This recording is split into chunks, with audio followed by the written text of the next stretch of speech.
You gonna hit me over here or what? You know, I never quite understood award shows.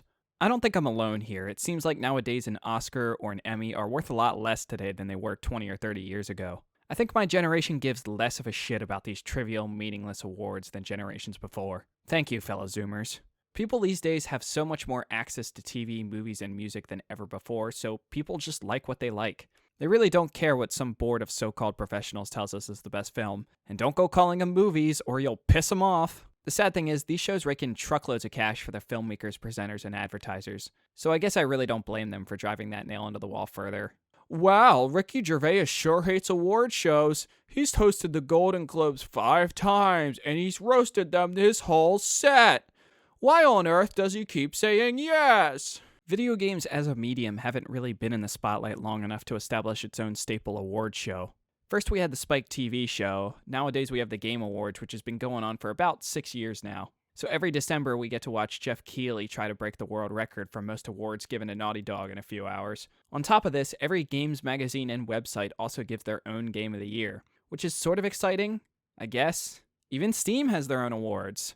But they nominated The Witcher 3 for an award this year, so I don't really think we should listen to them. Despite all of this, it's still fun to look back at the year and choose what your favorite game was that came out in the last dozen months.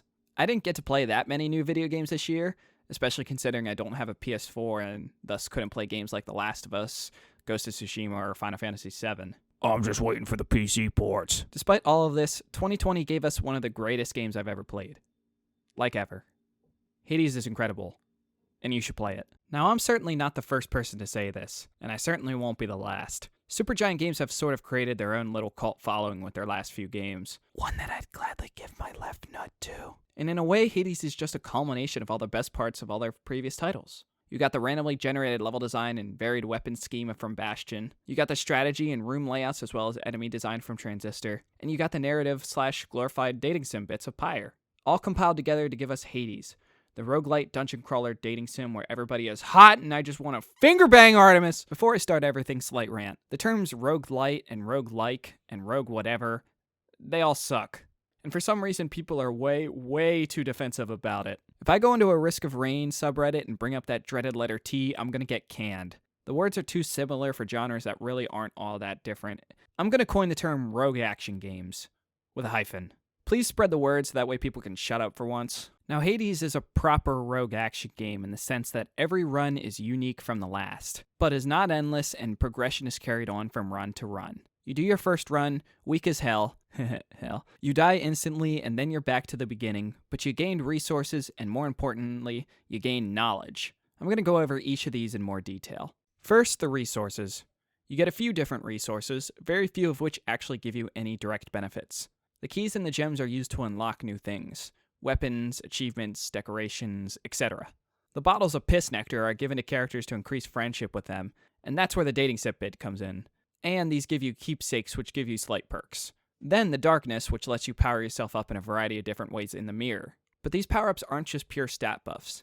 There is no do % more damage or take % less damage perk. Instead, it's all situational. Do more damage when hitting someone in the back. Better chance for a rare boon. Have another dash in succession. Situational things, not stats. The only thing of the sort is that you can up your measly 50 health to 100, and the death defiances, which are revives. The point is, these buffs aren't designed to make you a superhuman stat bot where you can go into runs mashing the X button and still win without a hitch. What you do get from all these runs, and what's the most useful, is the experience. The rooms aren't randomly generated. It's random which rooms you get, but you can still get a feel for the layout of the room. You still understand the telegraphed attack patterns of all the enemies. Their animations are clear and obvious, so it's easy to figure them out. Usually you know what to do with them within 1 or 2 encounters. You also realize the capabilities of your weapons, the combos, as well as the interactions of the boons, with both your weapons and other boons.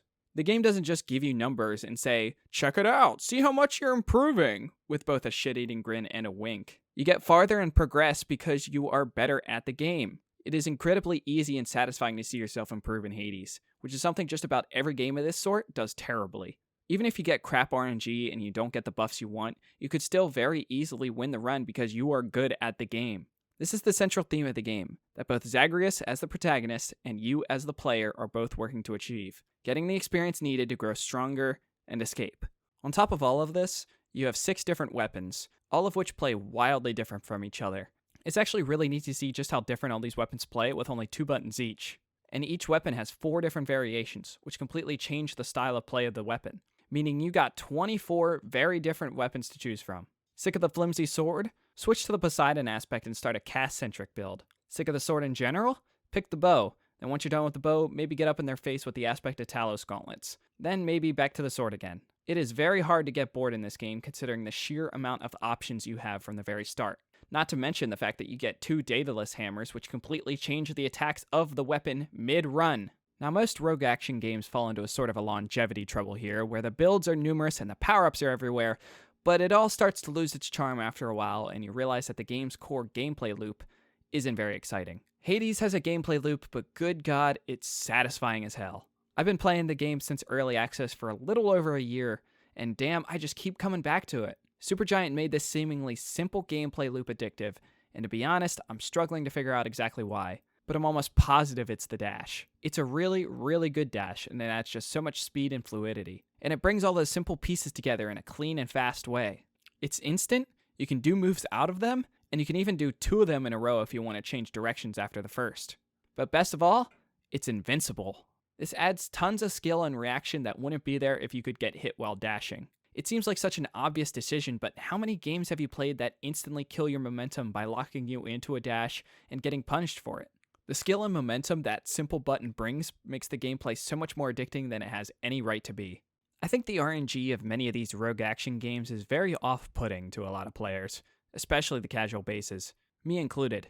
However, it's a necessary evil. Devs want to keep the game interesting and unique from run to run, so they add RNG elements in the loot, or the bosses, or the maps, or whatever. Hades does this too, every rogue action game does, but Hades lets you sway the RNG and create stable builds very, very easily. First off, very rarely do you only ever have one choice out of a room.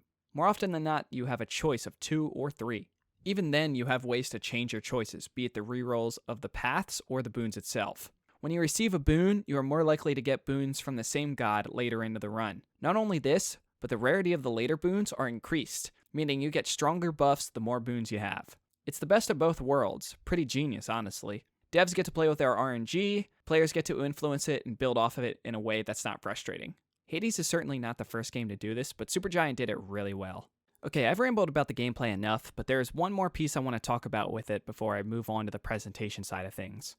That is, Hades is not easy. That's weird for me to say considering the time I've put into the game since early access, but the game isn't hard in the FromSoft style way where they throw you in and say, "Good luck, chump," and then punish you for doing poorly. Supergiant instead instantly tells you they've made a hard game, and then they put the ball in your court. What do I mean by this? Well, let me give you an example. You're just about done Elysium, and you walk into the boss room, and holy shit, there are 2 guys standing there. You see Asterius the Minotaur with a giant axe, and some loudmouth cocksucker with a spear. Suddenly, you're getting some terrifying form of Ornstein and Smo PTSD, and you get your ass handed to you right away. You die, you climb back up to Elysium, and you get to the stage's mini-boss, and this time, it's just Asterius. Now you get a chance to fight just one of the guys in the same arena. Nothing has changed here, just one dude instead of 2.